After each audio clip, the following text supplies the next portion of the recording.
What up, bosses? MBR gonna bring you my setup video today. The ultimate setup. Not completely ultimate because I'm up in my bedroom at the moment. Once I move back down into my garage, which is my ultimate setup, I've got my big sofa, got my 50-inch 3D TV. I'm gonna have my arcade machine soon enough. So come the summer, I will do an updated video. But as it's too cold to be out of my freaking garage, being in England and all, I'm going to be showing my setup. I've recently upgraded my keyboard, mouse, got a brand new kick-ass chair.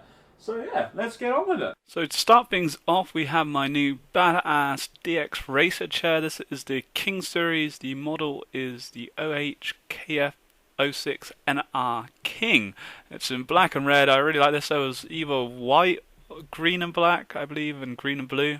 Yeah, I'm super happy with my purchase. It did cost me quite a bit of money. I think it was around £350, which included the shipping, which is quite a bit of money for a chair. But if for me, where I spend numerous amounts of hours on the computer, I'm gonna make the use out of it. And if it helps out my back, which it's certainly be nice and comfy because it comes with the two pillars. You can see the King Series one, you can actually move up and down depending on where you may be having issues with your back. So it's really nice that you can also take it off.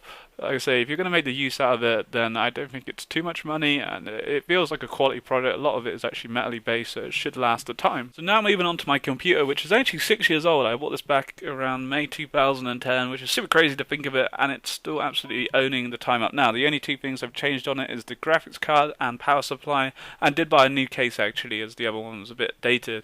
So the processor I'm using is an Intel Core i7 4x 3.6 gigahertz. This what cost the money. I think this was around about £800-900 when I bought it, because i3 was being sold in the shops at the time, so i7 was the brand new thing. I jumped on it, and I say it's lasted the time now. I have 6 sticks of RAM in there, 2 GB each. Course there, which isn't ideal really. If you're going to have RAM, you want to buy as much on one stick as possible, so like 2 8 GB sticks would have been a lot better, but this is a bit newbie when I bought the computer, but nonetheless it still does the job. The graphics card I'm using at the moment, I think I had around about a 260 when I first purchased it, and 2 years ago I updated it to an EVGA GTX 780, which is a bit outdated now, but it still runs Grand Theft Auto on Ultra, and it handles anything I really throw at it. And at the end of the day, all I really do is play League of Legends, so it's not too much problem for that. And because I bought this new graphics card, I had to actually update my power supply. I believe I had a 650 watt in there. I now have a Corsair Platinum 860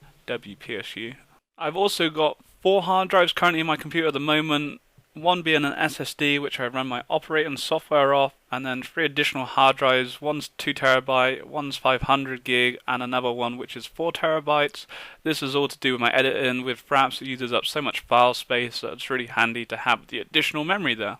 Then with my motherboard, it's an Asus Rampage 2 Genie. I wouldn't recommend it at all. It's really outdated. I say I bought the computer 6 years ago, and it doesn't actually handle USB 3.0. I've got a couple slots in my case, but it can't handle it. But there's not really a need for me to change it at this moment in time. Next to my computer, we have my Astro A50s. They're a wireless headset I bought back in 2012, just so I come back from Thailand. They were really comfy at the time. They got a nice microphone. The quality on it's really good, but the comfiness is sort of worn out. As I say, they're 4 years old now. The battery isn't as good. I can normally rest them on my computer, but as I opened up the box, so you can see inside, I don't have my stand there anymore. But yeah, nice headset overall. Moving on to my mouse, I recently picked this up this week. It's a Logitech G502 Proto Spectrum. Really nice mouse, it handles nicely. I had something similar a couple of years ago, a Madscat mouse, and I really liked the way it molds around your hand. I can remember when I had my original one, my friends who didn't play computer games used to come over and think it was like the Batmobile. Similar to this one, it's really nice. You can actually add weights to it, which is super cool if you want to make it a little bit heavier. And the nice thing is if you play sort of shooting games, there's a lot of like micro or macro, I can't remember the actual right name for it, so good for grenades and knifing and whatnot. Next to my mouse, we have my brand new phone. It's the Google Nexus. It came out around about mid last year. I picked it up just after Christmas after my Sony Z3 broke. It's a lot bigger than I've been used to using, and bigger than any other phone, but it's super cool. On the back of it has a fingerprint reader, which is really nice. It means that I don't have to enter a passcode in all the times, and also when purchasing games I can just use my fingerprint and boom, purchase. A bit dangerous really, but really nice phone. The battery isn't great on it. It lasts a time, but once you're actually using like a smartwatch with the 3G, it soon drains it. But I guess that's the problem with all smartphones these days. Just up from the mouse, we have some green putty. If you ever seen Ghostbusters, this is basically Slimer. I drained his blood and put it into this little bowl. What it actually really is some hand therapy putty people use if they've had sort of muscular issues or whatever. I've seen the pros using stuff like this, so I picked it up myself. It's really nice if I'm waiting or I'm just messing around. I've not really got anything going. I can use that, and it sort of stretches out my arm muscles and whatnot. Next up, we have my keyboard, which is a Razer Black Widow Chroma. Super cool. Picked it up this week as well with my mouse and been absolutely in love with it. It does take up 2 USB slots, but it's not too much of an issue because they do actually have a USB slot on the side of the keyboard, which is really nice. I've got a short phone cable wire, so I can plug it. My phone's right next to me. It's beautiful.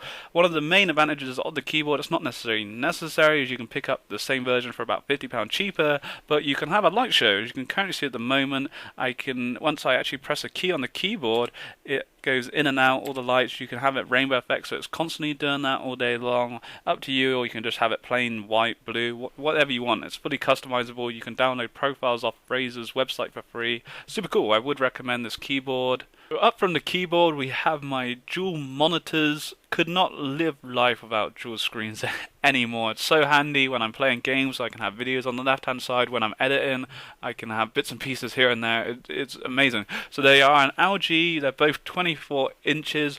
Not sure of the exact model. They're pretty basic. It's probably something that I'd actually like to upgrade next, is maybe going into a 4K monitor, but if I do so, I'd have to update my graphics card, and there's not really a need for it, as all I'm doing is really playing League of Legends. But they do the job. On top of that, I've just got a couple of stands to raise them up, as I felt that I was having some neck issues. I was always looking down on them. Next to them, I also have my PSP. I actually found this in my drawer yesterday, and I had to get it out. It's unfortunately run out of battery, so I'm going to have to try and find the power adapter for it. Hopefully so I can get that up and running. I've got a couple of games downstairs, which is super cool. Along with that, I've got my Sony Z3 Compact. Unfortunately, the screen is completely cracked at the moment. Absolutely sucky phone. I did enjoy it, but the screen is just so terrible and weak and everything. It even cracked whilst I had this unbreakable screen protector on it. Along with that, we have my 3 monkeys I picked up from Thailand. Speak no evil, see no evil, hear no evil. It's a good thing because there's a lot of evil in this room. Just below him, I have 2 additional hard drives, one which is portable, I can take around with me, which is useful for my laptop transferring files and whatnot, and another 2 terabytes one just full of movies, music and crappy stuff like that. So that pretty much covers my main setup, but if we move on to the side, we can see that I have my Alienware 17-inch here, which I picked up last year before I was going out to Thailand, which has been pretty handy. It's a beast of a machine. It's probably stronger than my actual computer. I will put a link in the description. It's got an SSD in there. I'm not 100% sure what the graphics card is, but it's goddamn powerful. It can run GTA on Ultra, which is crazy to think with a laptop. It can get a little bit noisy at times. Again, similar to my keyboard, you can customize all the keys. You probably can see there's a little bit of a theme going on here. Behind that, we have my PlayStation 4, which I have really made no use out of whatsoever when I purchased it. I bought it when Destiny came out, but I'm just not really into consoles anymore. With the PC, it's just so much easier. I can do everything on my computer. But next to that, I've got my Hubag set up, so I can actually record my console gameplay now. I'll probably be doing some videos of Ratchet and Clank once that comes out. But basically, that can feed into my computer, and then I've then got my PS4 linked up to my additional monitor, so I can just switch it between my computer screen and PlayStation 4. And that basically covers it, guys. Also, on top of that, as you can see, there's an Xbox controller. I've got an Xbox wireless receiver connected to my PC so that I can play Steam games or like Grand Theft Auto all wirelessly. I haven't got to use any wires, which is super sweet. So that covers up my setup. Hopefully I've covered through everything. Like I said, this is just kind of my temporary setup in my bedroom. Once the summer comes and starts getting a bit warmer, say sort of around about May, I'm going to move back down into my garage. I will do a new setup video there. I have my arcade machine hopefully built by then, and it would be super sweet. Thank you very much for watching, bosses. Take it easy and have a great day. Peace.